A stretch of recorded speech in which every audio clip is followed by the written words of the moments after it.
Boker Tov. Yosef Hatzadik ramène ses enfants, Ménaché et Ephraim, chez son papa pour qu'il leur accorde une bénédiction. Yaakov Avinu, il a une clairvoyance. Il voit que de Ménaché et Ephraim vont sortir des grands Réchaïm, des fauteurs. Il voit que de Ephraim, il va sortir Jéroboam ben Nevat. De Ménaché, il va sortir le roi Yehou et ses enfants qui n'étaient pas corrects. Et Yaakov Avinu, il dit à Yosef, tu viens que je t'ai béni, moi je vais donner à ces gens la bénédiction divine d'Hachem. Je vais leur donner une force dans la main. Cette force va leur amener de l'argent, du pouvoir. Et avec cet argent, ils vont fouetter contre Dieu. C'est-à-dire que toi, tu me demandes de leur accorder une bénédiction et ils vont faire avec ça contre Hachem. Je ne peux pas les bénir. Miel et Rachid dit chez Enam Reouim les Bracha. Je n'ai pas envie de les bénir. Yosef a prié, il a dit Banaïm, c'est mes enfants. Asher Natani Elohim basé. Rachid dit Yosef a montré à son papa la ketouba de son mariage, comme quoi il a tout fait dans les normes strictes de la halakha, comment il a épousé sa femme, etc. La question qui se pose. Alors Yaakov, il dit, ah ben, alors ok, amène-les-moi que je leur fasse une bracha. Yaakov Avinu n'a pas refusé de bénir les enfants parce qu'il a douté les normes de la halakha du mariage. Il a dit, ceux-là, ils ne sont pas valables. Tout simplement, il va sortir de Jéroboam ben Nevat, il va sortir Yehou et ses enfants.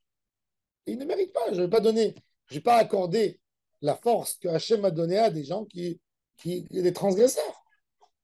Alors, en quoi ça a rassuré Yaakov du fait qu'il lui a fait sortir une ketouba?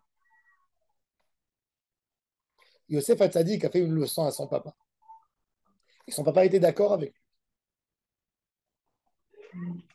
Que tu n'as pas le droit même d'utiliser Ruach HaKodesh pour dire comment il va être cet homme à la fin de sa vie. Tu regardes ce qu'il fait maintenant. Quand un homme fait bien ce qu'il faut faire, ben, on ne lui demande pas, on ne lui dit pas que tu as eu un échec. Regarde qu'est-ce qui est sorti de toi. Regarde comment il est sorti ton petit-fils. Regarde comment il est sorti ton fils. L'homme, ce qu'Akadosh Baruch Hu va lui dire, Akadosh Baruch Hu jamais va amener à quelqu'un une photo, une image, il va lui dire regarde ce qui est sorti de toi, regarde ton fils, comment il a l'air. Jamais. Hachem, il va demander une chose. Est-ce que tu as tout fait pour bien éduquer ton fils? Si tu as tout fait, après chacun il a son libre arbitre. Et pas rien que ça.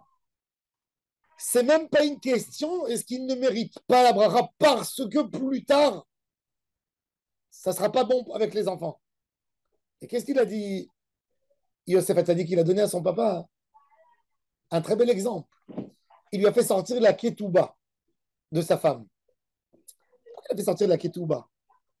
La ketouba, c'est quoi la ketouba?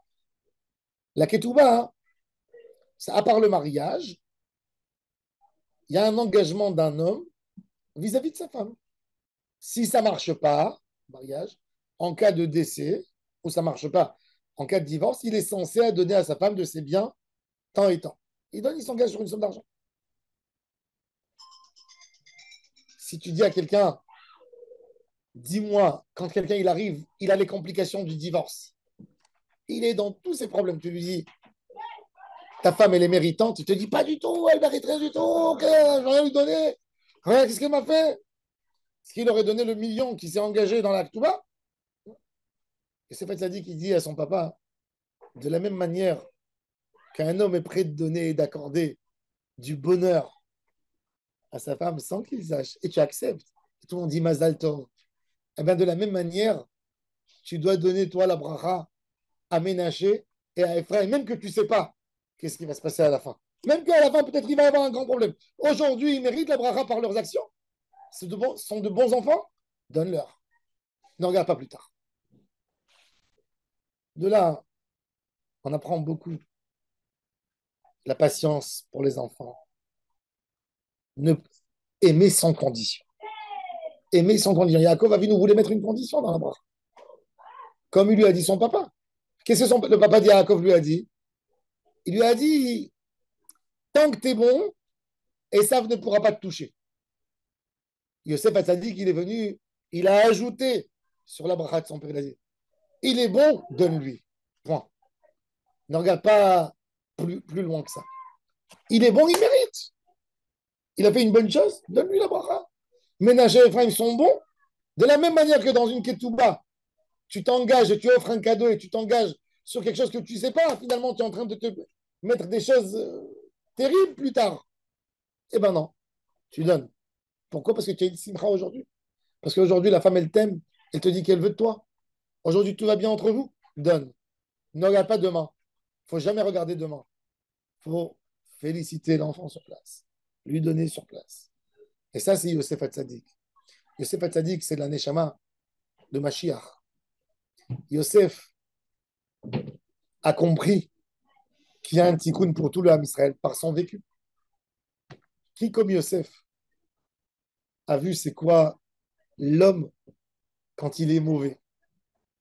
Quand Yosef était dans le puits, les frères voulaient le tuer. Il était en bas dans le puits nu et il entendait les conversations de ses frères. Et après, il en tirait avec des ficelles pour le vendre. Il a vu la haine des frères. Et il les a couvés et il a su leur pardonner. Et il a su réunir la famille. Et il a vu qu'il y avait à la fin une réconciliation sincère. Donc Yosef Hatzadik, il croit énormément dans la Teshuvah. Et il dit, il n'y a pas de place à éloigner quelqu'un parce qu'il est fauteur. Parce qu'à la fin, tout s'arrange.